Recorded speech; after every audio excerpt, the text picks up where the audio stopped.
Bonjour chers amis, bonjour bien-aimés. Alors je crois que vous vous portez très bien par la grâce de Dieu et que voilà, vous avez pu vous réveiller, n'est-ce pas, en très bonne forme ce matin.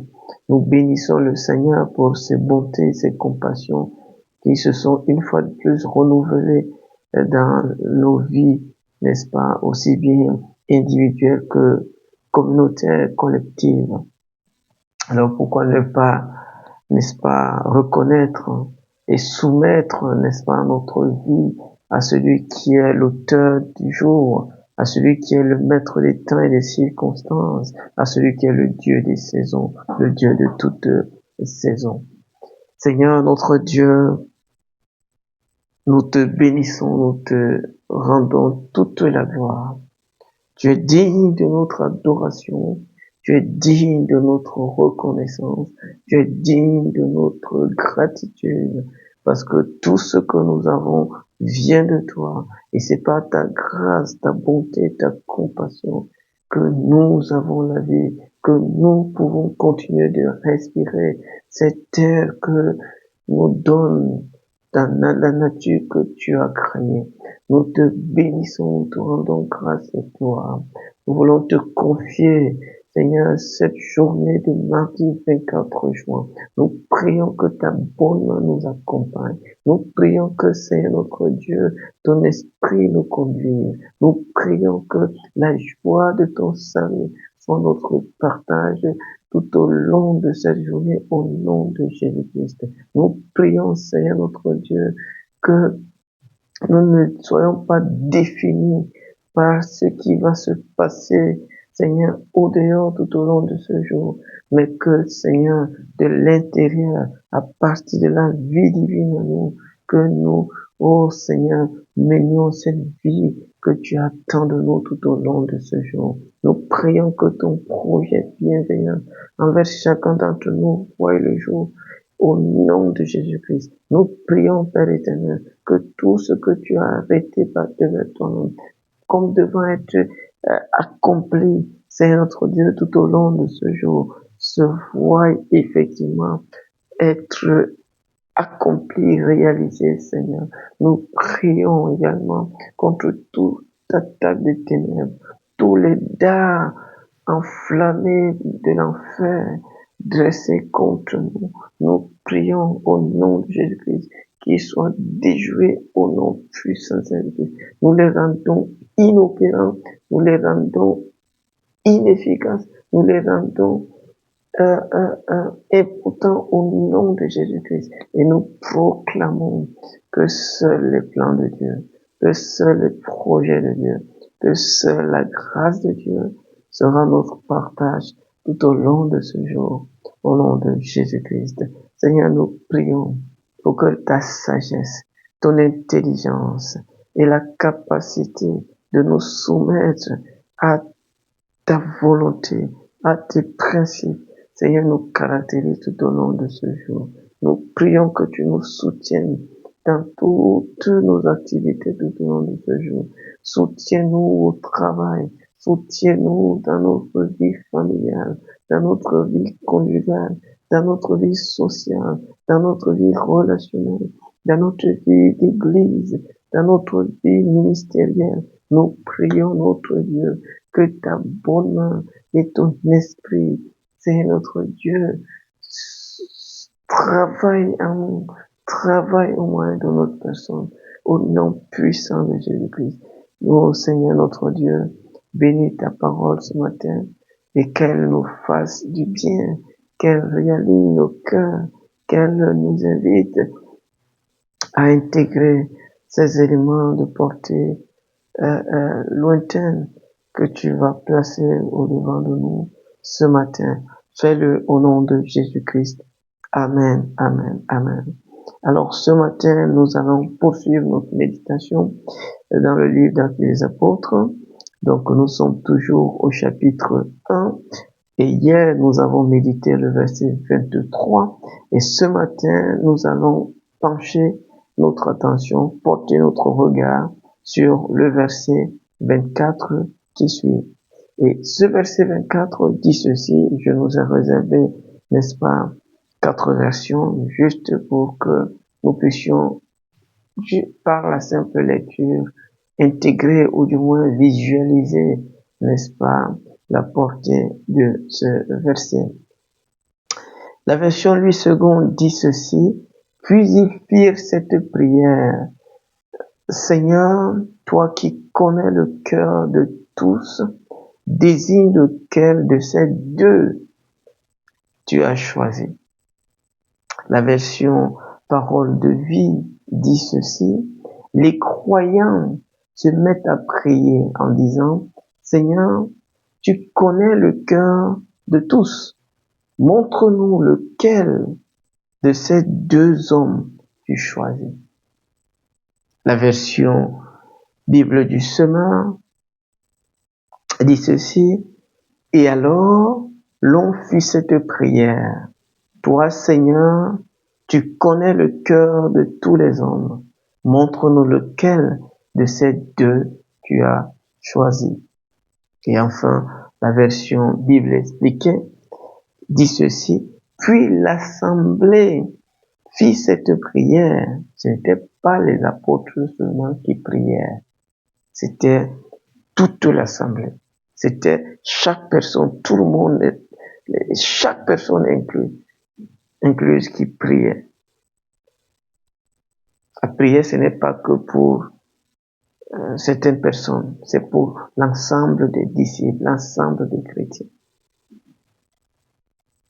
Puis l'assemblée fit cette prière: Seigneur, toi qui connais le cœur de tous, montre-nous lequel de ces deux tu as choisi. Parole du Seigneur. Amen. Alors, vous remarquez avec moi d'entrée de jeu que le texte place devant nous vite fait un élément d'importance capitale, d'importance vitale, la prière. Et j'ai intitulé le partage de ce matin ainsi: la prière, cet ultime recours. La prière, cet ultime recours. Mais avant d'y arriver, il est intéressant de voir qu'est-ce qui nous conduit à ce niveau-ci. Si vous vous rappelez très bien, hier nous avons évoqué deux personnages, n'est-ce pas, qui sont le résultat qu'a donné la présélection, n'est-ce pas, faite au préalable. On nous a parlé de Joseph, on nous a parlé de Matthias. Sauf que quand on présente Joseph, on nous donne, n'est-ce pas, une description assez étoffée, assez renflouée, assez voilà, planctureuse, assez pompeuse même, on va dire, sur la personne, tandis que la candidature de Matthias n'a que sa propre personne, son caractère. Et donc ici, nous sommes en face d'une réalité, et c'est très intéressant qu'on y plonge nos regards, qu'on y prête une attention assez particulière ce matin. Nous avons vu que Joseph, tout comme, n'est-ce pas, Matthias, remplissait les conditions exigées pour être présélectionné, ou du moins pour être sélectionné. Et effectivement, les deux remplissaient ces critères. Et comme les deux remplissent donc ces critères, il faut néanmoins arriver à faire un choix. Et moi, je me suis amusé à poser quelques questions. Comme il n'y a eu que deux personnes qui aient démontré la fidélité quant à marcher avec Jésus pendant ces 1320 jours, temps durant lequel Jésus a exercé son ministère sur la terre depuis le baptême de Jean jusqu'à son ascension au ciel auprès du Père. Et quand on regarde à ça, on peut se poser la question, mais pourquoi ne pas prendre juste les 2 personnes et les rajouter aux 11 et ainsi avoir une équipe de 13? Et comme ça, on aurait pu envisager, n'est-ce pas, un maximum d'impact. Il cherchait une personne, mais c'est avéré que 2 remplissaient bel et bien ces conditions. Que faire lorsque tout le monde est qualifié pour occuper un poste? Tout le monde est qualifié pour exercer une fonction, pour accomplir une tâche. Que faire? Et c'est là où la prière va donc intervenir. Et ce matin, nous allons juste, on va pas, voilà, nous étendre sur la prière, c'est une haute science, mais on va juste regarder, considérer ce elle a à nous apprendre au travers de ce verset que nous avons juste lu il y a un instant. Pourquoi ne pas juste intégrer, engager, embaucher les 2 disciples au rang d'apôtres? Pourquoi prier? Eh bien, il fallait respecter le principe établi par le maître. Le maître avait choisi 12 disciples. Et il fallait que ce soit ce nombre-là qui fût effectif, qui fût réel pour que le fonctionnement, pour que l'œuvre à l'échelle planétaire qui les attendait puisse démarrer. Ils ne pouvaient pas fonctionner en infériorité numérique, ils ne pouvaient pas non plus fonctionner en supériorité numérique. Pourquoi? Parce que il fallait respecter le principe divin de fonctionnement. Ce principe divin de fonctionnement n'a que faire des adaptations. Vous savez, dans une équipe de football, par exemple, normalisée, conforme, il faut 11 joueurs sur le terrain.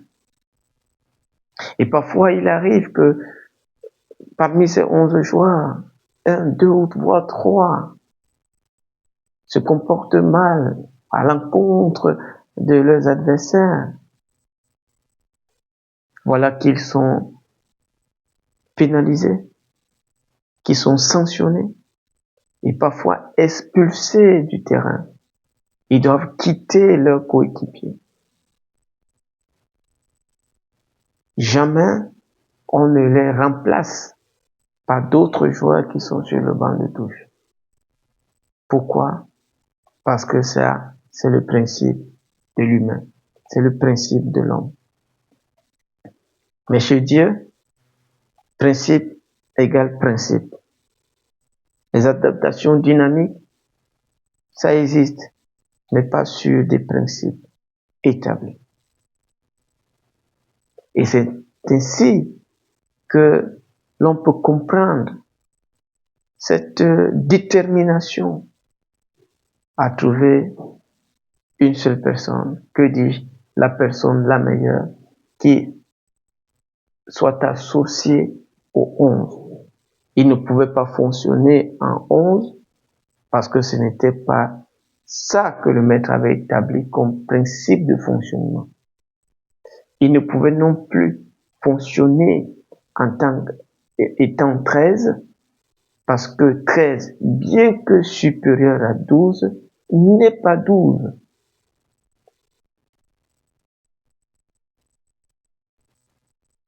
Il fallait 12 personnes. Ils étaient déjà 11, il en manquait une. On ne pouvait pas prendre les deux. Il en fallait juste une seule. Mais comment y arriver?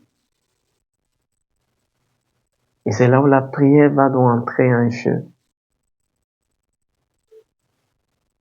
Et pourquoi est-ce que la prière va entrer en jeu?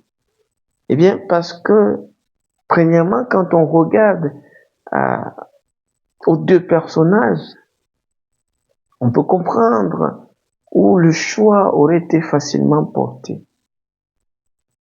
Quand on nous présente Joseph, il est clair que il était aimé de l'ensemble des disciples. Il est clair que son caractère extraverti lui avait fait gagner la faveur de ses codisciples. Il était aimé. On lui a même donné un surnom, le juste, certainement de par ses actions, de par ses œuvres. Mais était-il la personne appropriée? Était-il la personne qu'il fallait?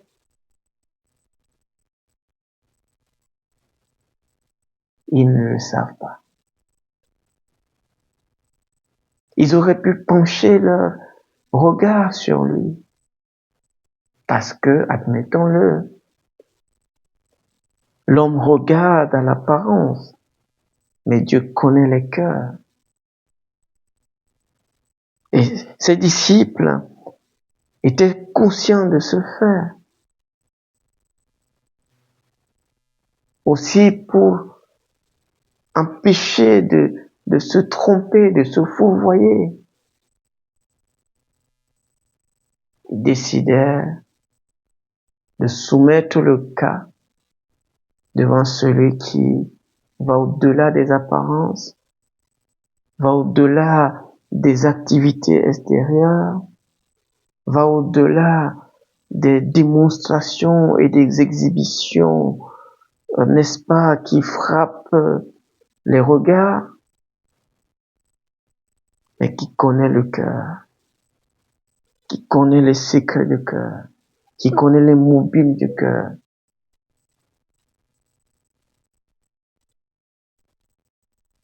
Quand nous présente Matthias, pas d'information, pas de surnom,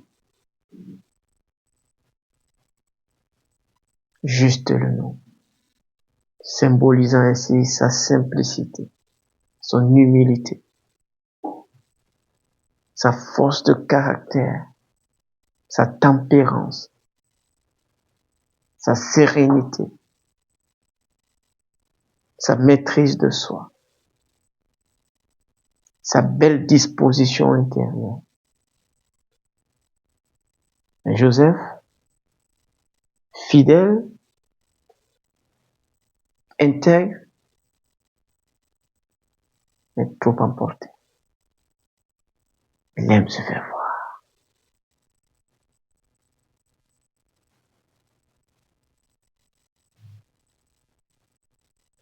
Pourquoi la prière?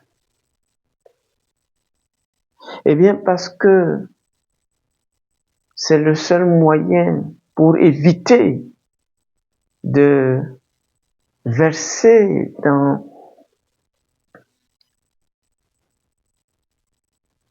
le parti pris. On va partager tout à l'heure cette pensée vite fait. Mais permettez-moi de donner encore un détail.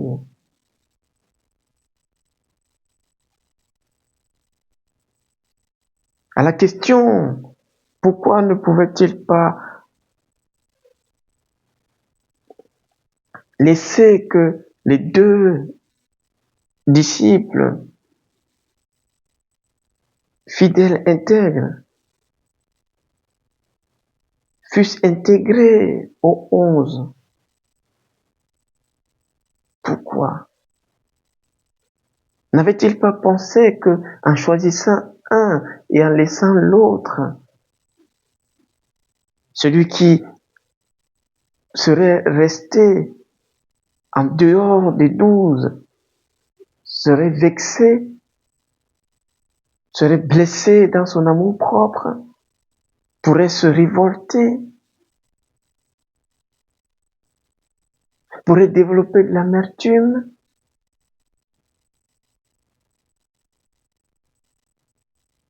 pourrait faire aussi un peu comme Judas,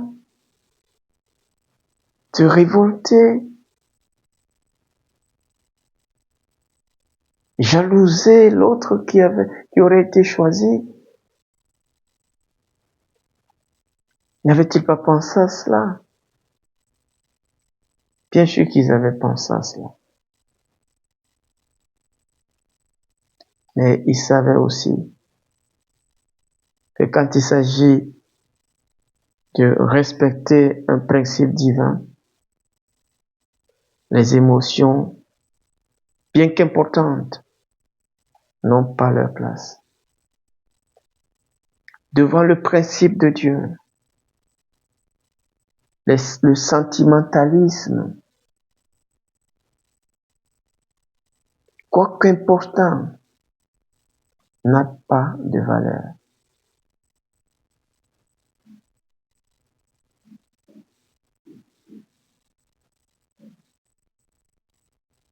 Il ne pouvait pas biaiser le principe de Dieu sous prétexte qu'il n'aimerait pas blesser soit Joseph, soit Matthias dans son amour propre.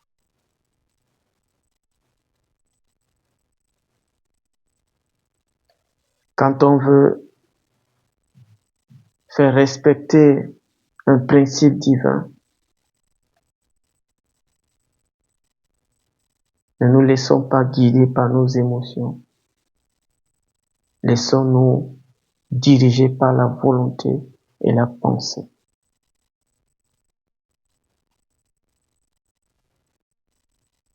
Les émotions ont leur place. Mais quand il s'agit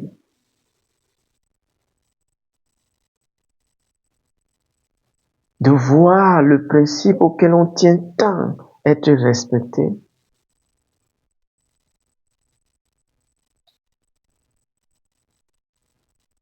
les émotions doivent mourir. Et c'est une parole qui me parle. Combien d'erreurs n'ai-je pas faites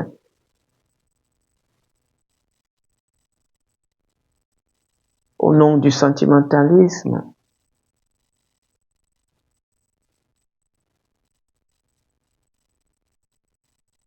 Combien de décisions stupides n'ai-je pas prises sous prétexte que je ne voulais pas blesser tel ou tel?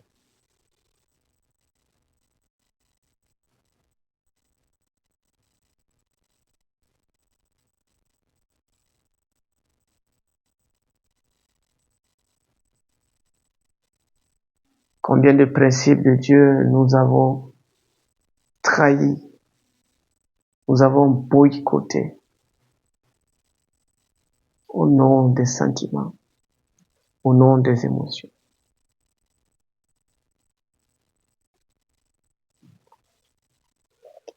Laissez-moi nous partager vite fait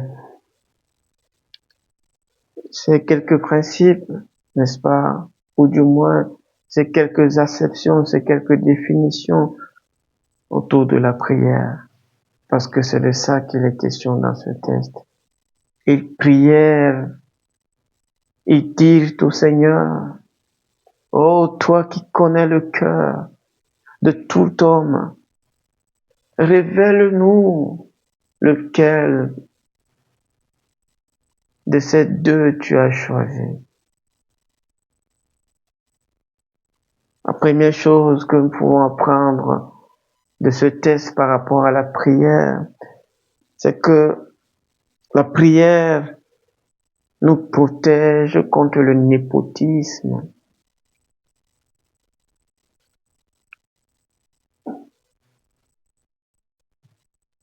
la familiarité, l'affinité, le favoritisme. La prière nous en protège. Elle nous protège du népotisme qui parfois nous amène à mettre à un endroit la personne qu'il ne faut pas. Tout simplement parce qu'elle est notre chouchou, elle est notre bien-aimée.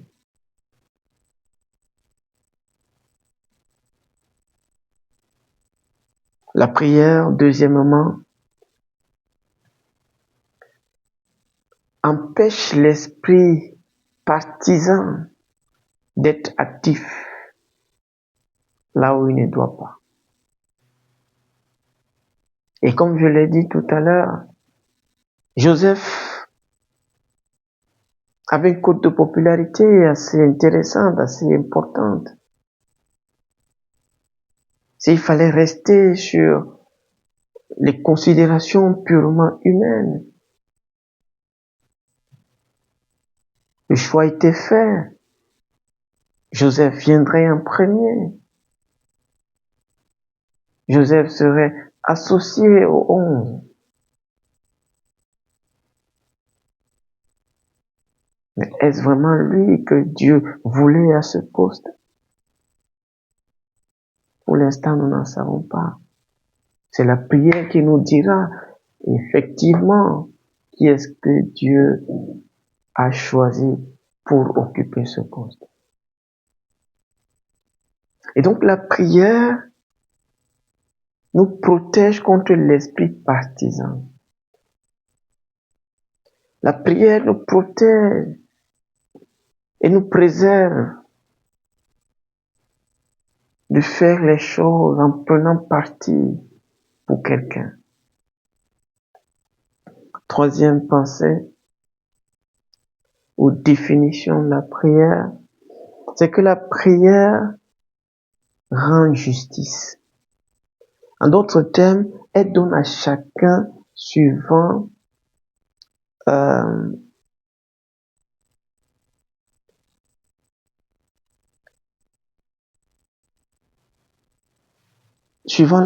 le principe de Dieu. Voilà. La prière justifie. La prière tranche de manière impartiale. Elle donne à chacun suivant la volonté de Dieu. Elle donne à chacun suivant le principe de Dieu. La prière ne nous donne pas ce que mon frère ou ma sœur veut. Non. La prière me donne ce que Dieu veut. La prière te donne ce que Dieu veut. La prière nous donne ce que Dieu veut, ce qui relève de la volonté même de Dieu. Les critères nous donnent ce que l'on veut, mais la prière nous donne ce que Dieu veut. Quatrième pensée, la prière est à l'assemblée des saints, est à l'ensemble des croyants, ce que le référendum est aux citoyens d'une nation. Je ne sais pas si vous voyez cette analogie. La prière est pour les chrétiens, est pour les disciples, ce que le référendum est pour les citoyens d'une nation. Tous prièrent. Pourquoi? Parce que l'avenir de ce groupe dépendait de la volonté de Dieu manifestée et révélée. Cinquième pensée. La prière maintient la cohésion du groupe et protège sa dynamique. Tous prièrent. S'il fallait rester dans les critères humains, cette assemblée volerait si facilement en éclats.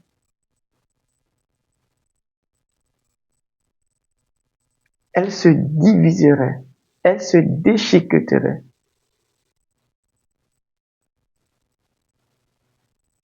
Elle allait être si facilement saucissonnée. Mais la prière les a rapprochés. La prière les a imbriqués. La prière garde une communauté, un groupe dans une cohésion, dans une harmonie, dans une dynamique qu'elle défend, qu'elle poursuit. Sixième pensée, la prière donne à Dieu la permission d'intervenir et de trancher en faveur d'une situation donnée. Ils étaient confrontés au choix difficile à faire.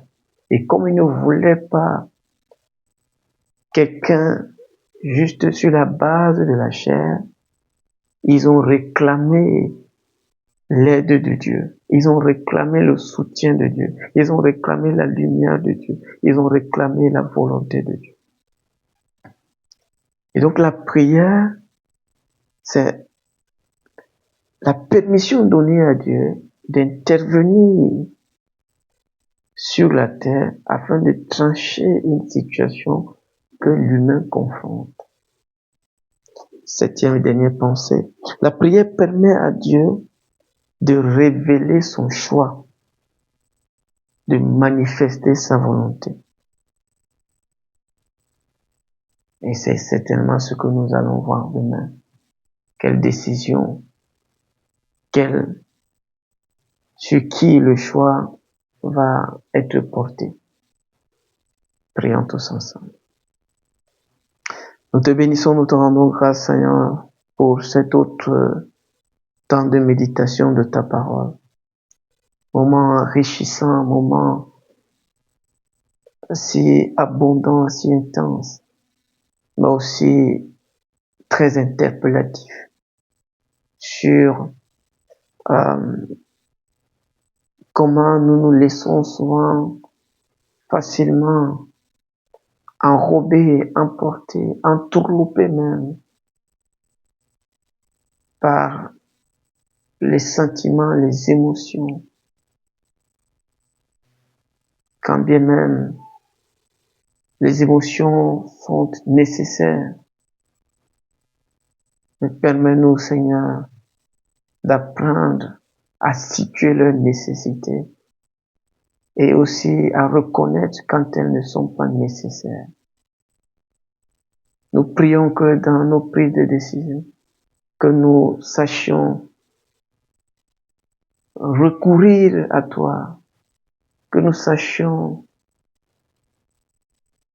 courir vers toi et te présenter la situation et réclamer ta grâce et réclamer ton intervention. Au nom de Jésus-Christ. Amen. Dieu vous bénisse et retrouvons-nous demain pour notre temps de méditation. Shalom, paix dans le Seigneur.